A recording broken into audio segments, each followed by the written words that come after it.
E aí galera, tudo bom com vocês? Então, no vídeo de hoje eu vim aqui conversar, bater um papo com vocês sobre o Enem 2024 e já pensando aí no Enem 2025. Vou falar sobre alguns erros que são muito comuns de serem cometidos durante a preparação aí nos seus estudos. Então, se você não foi bem no Enem 2024 ou até foi bem, mas acha que não vai conseguir atingir aí os objetivos para ingressar na universidade que você quer, esse vídeo é pra você. Eu sei que acaba batendo desespero, não é à toa que você já tá vendo esse vídeo, né? Mas eu tô aqui pra te ajudar. A gente sabe que o Enem é uma prova muito importante, tem vários jeitos de você usar a sua nota para entrar em diversos tipos de faculdade. Então, se você, vestibulando, não conseguiu passar esse ano, fique tranquilo, respire fundo, que 2025 é nosso.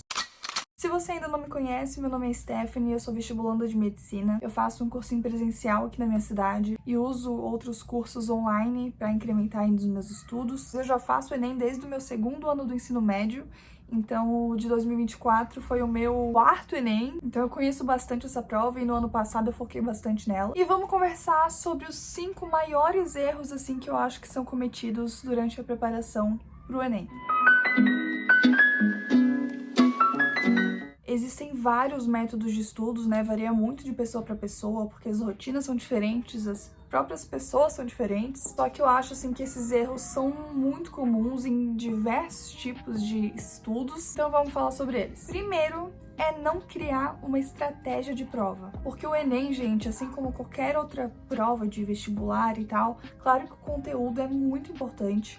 Tem matérias muito conteudistas, né, tipo na parte de naturezas e tal. Só que também tem muita interpretação de texto e você precisa ter estratégia, saber ali no dia da prova o que você vai fazer, por onde você vai começar, ter realmente estratégia de prova, não só pensar nos conteúdos. É muito importante saber administrar o seu tempo, porque é uma prova muito longa para um período curto de tempo. Conseguir ali identificar quais são as questões mais fáceis e as mais difíceis, porque você precisa dar mais prioridade para as mais fáceis, porque o TRI, né, vai aumentar a sua nota se você acabar acertando mais as fáceis do que as difíceis. Então é essencial que você treine muito uma resistência para prova longa, com muito texto, né, que é o caso do Enem. E resistência que eu falo, assim, é física e mental. É você treinar o seu foco para ficar concentrado ali, conseguir ler o máximo de questões possíveis, os textos e resolver as questões, mas também preparar o seu corpo para ficar confortável sentado ali por várias horas. Então, planeje desde o começo do ano, desde o começo dos seus estudos, a sua estratégia. Eu vou dar um exemplo do que eu faço normalmente no Enem, mas lembrando que varia muito de pessoa para pessoa, então é bom você identificar o jeito que você acha melhor, né? Eu, no momento que começa, eu vou lá pro tema da redação, leio os textos motivadores, leio o tema, paro por uns 2 minutos, assim, para pensar o que vem na minha cabeça de repertório, já anoto ali na folha do tema mesmo, já faço as anotações do que eu acho que vai ser importante colocar na redação. Depois eu vou para as questões de inglês, que eu tenho mais facilidade, e faço ali rapidinho as 5 questões, prestando atenção se não vem mais nada na minha cabeça sobre a redação. Terminando as de inglês, eu faço o rascunho da redação. Depois eu vou para as questões de linguagens, vou circulando as questões que tem imagem, que o texto é pequeno, que tem mais interpretação, assim, de foto, de propaganda, né, que tem bastante no Enem. Faço essas. Depois vou para as mais fáceis de humanas, então circulo as que tem menos texto, as que tem os conteúdos mais clássicos, assim, de Enem. E depois, dependendo da quantidade de questões e da quantidade de tempo que falta, eu finalizo primeiro ou humanas ou linguagens. E assim que eu terminar uma delas, eu passo pro gabarito, já aproveito para passar a redação a limpo e depois passo o resto das questões pro gabarito. E isso no primeiro dia. E aí no segundo, eu começo por matemática, faço aquele negócio de circular as questões mais fáceis, mais curtas e com matérias realmente mais fáceis, tipo estatística, aquelas questões que são mais de interpretação e lógica, que não precisa de fórmula e tal. Então eu já faço todas elas primeiro, depois vou pra natureza com o mesmo esquema, fazendo as mais fáceis, mais curtas, volto pra matemática e finalizo, e volto pra humanas e finalizo, e depois passo pro gabarito. Essa é a minha estratégia, que depois de fazer vários simulados e provas antigas e as próprias provas do Enem que eu fiz pra valer, né, nos últimos anos, eu percebi que esse é o jeito que mais deu certo pra mim e funciona pra administrar o tempo e tudo mais. Então é muito importante você criar uma estratégia assim pra você também, pra não chegar no dia da prova e ficar desesperado pensando por onde começa. Já vai ali sabendo o que você vai fazer, e isso te ajuda muito também ali no controle da ansiedade. E ainda falando sobre estratégia de prova, a gente tem que botar na nossa cabeça que o Enem não é feito para você fazer todas as questões. Se você consegue realmente ler e fazer todas as questões do Enem, assim, com foco total, todas as questões, você, sei lá, é o próximo Albert Einstein. Porque o Enem não foi feito para isso. A gente precisa de maturidade para entender que se a gente tá numa questão de matemática, que a gente achava que era fácil, mas que tá demorando ali mais de 5, 6, 7 minutos pra fazer, desiste, tem que desistir e partir pra próxima. E se sobrar tempo no final da prova, você volta pra ela pra tentar resolver, senão você vai ter que chutar. Então, por isso você tem que entender muito bem a prova que você tá fazendo. Segundo erro é não priorizar matemática e redação. Se você já vem se preparando pro Enem, né, você deve saber que matemática e redação são as duas matérias, as duas áreas que mais pontuam. Então, de matemática, você não precisa quase gabaritar para tirar uma nota muito boa. Redação, mesma história. Então, aí, durante o ano, pratique sempre matemática básica, que você vai usar muito. Todas as questões de matemática, vai ter coisa de matemática básica para você usar. Muito bom você ter bastante prática, isso vai te dar mais confiança e vai fazer você resolver as questões bem mais rápido. Faça pelo menos uma redação por semana de todos os eixos temáticos possíveis. Tenha bastante repertório. Uma coisa que eu faço me ajuda bastante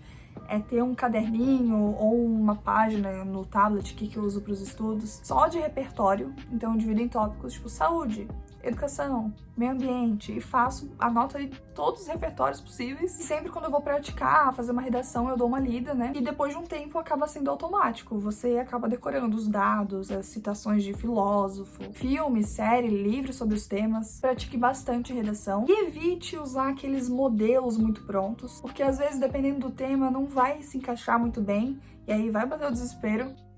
E isso é uma coisa que eu valorizo muito, muito, muito na plataforma da Filade. Sobre redação, assim, gente, eles são maravilhosos. Tem correções ilimitadas, você manda quantas redações você quiser. Você pode marcar mentorias direto com o professor. É muito bom para você realmente aprender a escrever uma redação. Então aproveite aí o seu ano para realmente conseguir escrever por você mesmo uma redação do Enem, que, né, como eu já falei, não é muito difícil de pontuar, não é um bicho de 7 cabeças. Outra coisa, para você que faz um curso presencial ou online de vestibular e Enem, use muito os professores para tirar dúvidas. Eu tô falando isso aqui porque eu sei que, além de matemática pontuar muito, é uma das maiores dificuldades da maioria das pessoas. Às vezes você acaba errando uma questão por uma coisa muito boba, assim. E pra mim, pelo menos, quando eu tiro dúvida com os professores, isso serve meio que uma revisão pra mim. Porque aí na hora da prova, se chega uma questão sobre isso, eu vou lembrar da conversa que eu tive com o professor sobre esse conteúdo. Tirar dúvidas é essencial. Terceiro erro é não fazer os simulados e principalmente provas antigas do Enem. O Enem, gente, é uma prova que segue um padrão. Por mais que teve várias mudanças aí durante os anos, hoje em dia é uma prova de muito mais interpretação. Sempre tem coisas que sempre caem. Conteúdos, às vezes umas palavras assim difíceis que a gente não sabe nem o significado,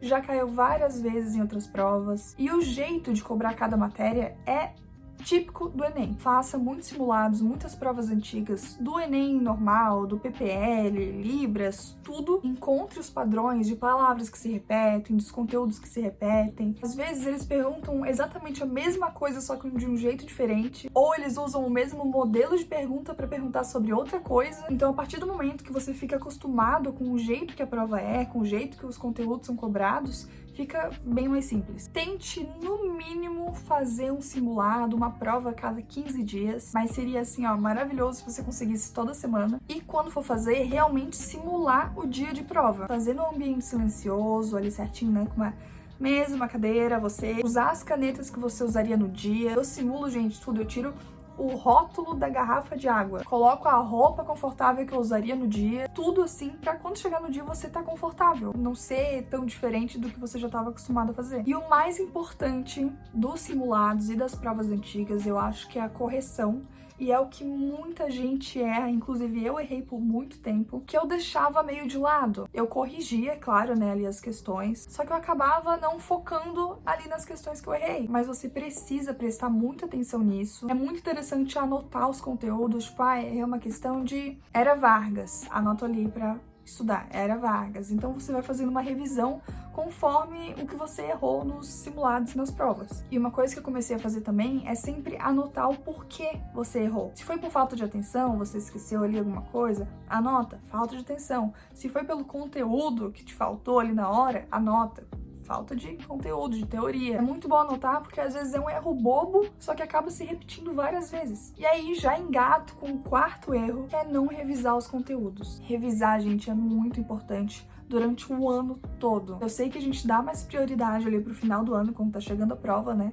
Pra ver os conteúdos que passaram, que a gente viu no começo do ano. Só que é muito bom você já ter esse hábito durante todo o seu período de estudos. Porque é muita coisa, né? O Enem tem muita questão, cobra muito conteúdo e você lembrar de tudo é praticamente impossível. Então é muito bom você criar métodos de memorização, tipo flashcard, mapa mental, o que funcionar pra você, mas também priorizar a revisão por questão. Além de fazer simulados e provas, faça listas de cada conteúdo que você estuda, isso é muito importante. E ter um caderninho, uma folha, qualquer coisa, pra você ir anotando os seus erros. Quando eu erro uma questão, eu já pego o caderninho e anoto ali, não o que eu errei, mas já me corrigindo, anotando a coisa certa. Porque pra mim, pelo menos, funciona muito esse negócio de escrever, porque memoriza muito mais. Então, priorize revisão e, principalmente, questão. Agora, quinto e último erro, que parece até besteira, mas é não acompanhar as atualidades do mundo. A gente acaba focando tanto nos conteúdos das matérias, só que a gente tem que prestar atenção que o Enem tá cada vez mais interpretação e tá caindo muita atualidade. Tem questões muito contextualizadas sobre o que tá acontecendo no mundo ou o que já aconteceu recentemente, comparando com a atualidade. Outra coisa para você perceber aí de padrão nos anos anteriores. E claro, estudar a matéria de atualidades, né? Eu sei que a maioria dos cursinhos tem, mas também inserir isso no seu dia a dia, assistir jornal. Eu assino de graça um jornal que vem por e-mail, assim, todo dia de manhã, contando o que tá acontecendo no mundo. Várias coisas, assim, simples que podem fazer diferença no dia da prova. Então, gente, foi isso. Eu espero muito que vocês tenham gostado, que tenha te ajudado de alguma forma esse vídeo. Lembrando que já é muito bom você estar assistindo esse vídeo, estar se preocupando com isso. Isso já te coloca na frente de muita gente. O cursinho online que eu mais uso é a Filad, que eu inclusive mostrei aí durante o vídeo, né, algumas coisas, que é, assim, maravilhoso pra te ajudar a solucionar todos esses erros. Se você tiver interesse em assinar a plataforma, eu vou deixar aqui meu cupom de desconto e o link na descrição do vídeo. E é isso, não esqueça de deixar o seu like, se inscrever no canal, comentar se você tiver alguma dúvida sobre qualquer coisa ou só bater um papo aí comigo. Um beijo e até o próximo vídeo.